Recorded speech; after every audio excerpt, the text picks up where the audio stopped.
আসসালামু আলাইকুম। সবাই কেমন আছেন? প্রতিদিনের মতো আজকেও চলে আসলাম নতুন একটা ভিডিও নিয়ে।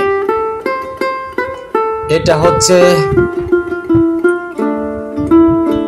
হ্যাচারির বাগদা নিজের ঘেরে 100% নার্সারিং করার জন্য বেস্ট একটা পদ্ধতি। আমি দীর্ঘ 5 বছর করে আসছি, 100% রেজাল্ট পাচ্ছি।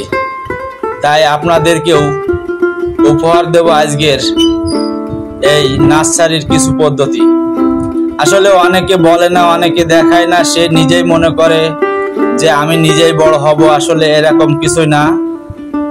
যেখানে আপনি ডেভেলপ হবেন, আপনার পাশে সবাই ডেভেলপ হবে, তখন দেশ ডেভেলপ হবে। দেশ ডেভেলপ হলে আপনার সম্মানও বাড়বে, আপনিও ডেভেলপ হবেন।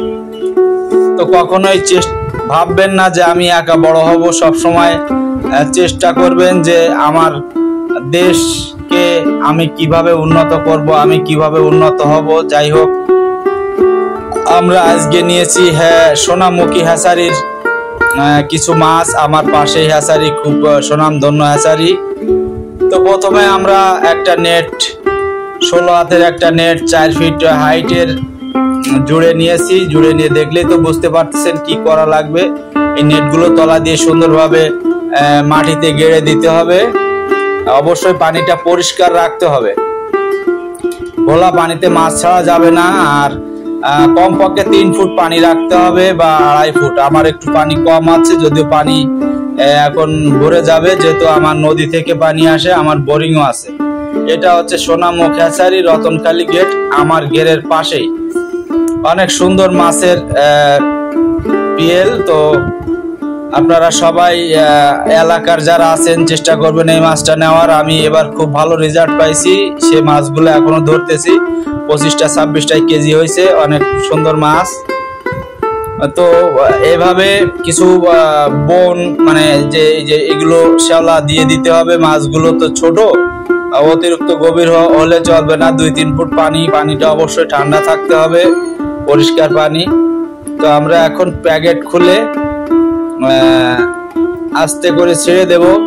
এভাবে ছেড়ে দিতে হবে মাছগুলো। আমি 20,000 মাছ নিয়েছি, 4টা এসে প্যাকেটে, 8টা প্যাকেটে 20,000 মাছ আছে।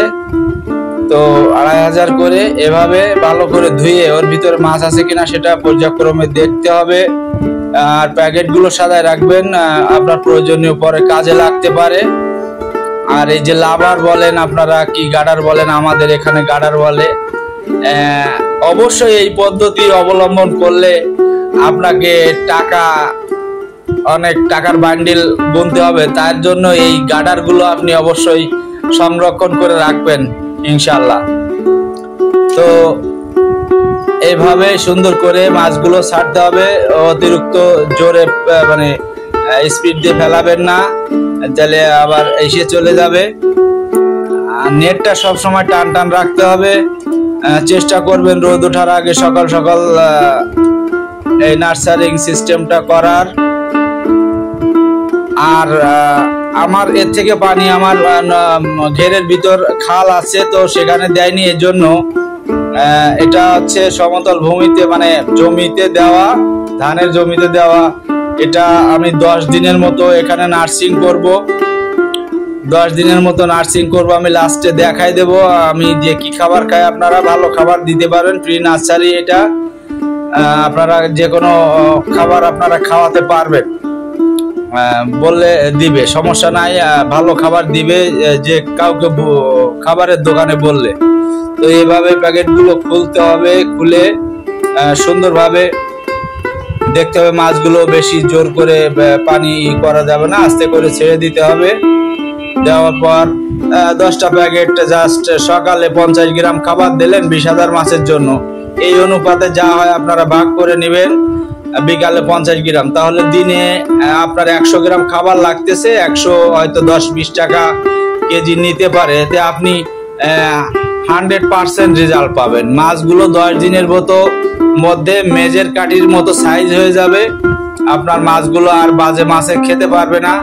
আর আমি আমার চতুর্থ সাইড দিয়ে বনযুক্ত জায়গায় দিয়েছি, এজন্য এই মাছগুলো যখন ছেড়ে দেবো নেটের ভিতর থেকে, তখন এই বনের ভিতরে সব গিয়ে দাঁড়াবে আর ওরা আশ্রয় পাবে আর চারিদিকে ধীরে ধীরে চলে যাবে। তো অতিরিক্ত মাছ দিবেন না প্রজেক্টে, যতটুকু প্রয়োজন। আমাদের আসলে কিছুটা সনাতন পদ্ধতিতে এখনো বাগদা চাষ করা হয়, কিছু ছিপি পদ্ধতিতে মাছ চাষ করা হচ্ছে, তো আমরা এখনো ওইটা করে পারিনি। এতেও আমাদের ভালো রেজাল্ট আসে যদি বুঝে করা হয়। আমার প্রজেক্টে আমাদের এখানে বোরিং আছে, বোরিং দিয়ে পানি তুলি, আর হচ্ছে আমার নদী থেকেও পানি ওঠে আমার এখানে। এটা হচ্ছে 500 শতকের একটা প্রজেক্ট। এখানে ধান চাষ হয়, মাছ, বলদা, বাগদা, চিংড়ি, হরিণা, এগুলো কাপ জাতীয় মাছ, ট্যাংরা পাশে আমার প্রজেক্টটা বিশেষ করে সব ধরনের সিস্টেম করা আছে। তো আর হচ্ছে সবজি লাগাই, ধানের জমির উপর দিয়ে যত সুন্দরভাবে করি। আপনারা লক্ষ্য করবেন আমি কিভাবে বোর্ডিংটা করছি। আপনারা নেটগুলো সবসময়ের জন্য টান টান রাখবেন। হয়তো হঠাৎ করে ঝড় বৃষ্টি এলো, তখন খুলে গেল, 4টে খুঁটি পুঁতবেন খুব সুন্দর করে, এভাবে রাখবেন, সারা বছর কাজে লাগবে। একটা জায়গা, সুন্দর জায়গা নির্ধারণ করে, যেখানে হয়তো 2-2.5 ফুট বা 3 ফুট পানি ঠান্ডা থাকে, এরকম একটা জায়গা নিয়ে। আর শীতের সময় একটু পানিটা একটু গরম থাকে, মানে মাঝারি সাইজের তাপমাত্রা থাকতে হবে। আমি খুব সকালবেলায়, এই টাইমটা ছিল আমার 6:30টা মতো ছিল, এই টাইমে আমি মাছ পাইছিলাম। যদিও আপনারা অত সকালে পাবেন না, পরিবহনের ব্যবস্থা কার কেমন আছে, তো আমি পাইছিলাম। যেহেতু আমার প্রজেক্টের সর্বোচ্চ 50 হাত সামনে আমার হ্যাচারি, তো আমি এখান থেকে মাছ আমার দিয়ে গেছিল গেটের সামনে। তো আমি নিয়ে আর কি আমি নার্সারির কাজ শুরু করলাম। এইভাবে সুন্দর করে করে আপনারা মাছগুলো ছাড়বেন, ভিতরে ধুয়ে রাখবেন, পলিগুলো আপনার কাজে লাগতে পারে।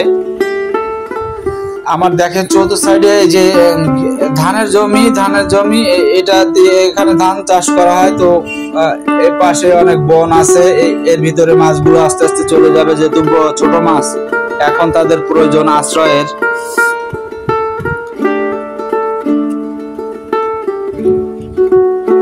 একটা কথা মাথায় রাখবেন, আপনি 10 দিন হওয়ার পরে দেখবেন মাছগুলো খুব সুন্দর হয়ে গেছে, তখন মাছগুলো আস্তে করে ছেড়ে দেবেন। আর আপনি যদি চান বিভিন্ন জায়গায় খোলা খোলা ভাবে রাখতে, তাহলে অবশ্যই মাছগুলো আপনি করবেন, অল্প অল্প করে নেট দিয়ে তুলে নেবেন।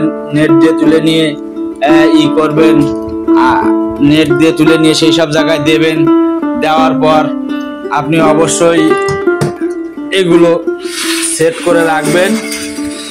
আর আপনি আমার পদ্ধতিতে একবার বাগদা চাষ করে দেখুন, সাফল্য আসবে। প্লিজ সবাই শেয়ার করবেন, সাবস্ক্রাইব করবেন।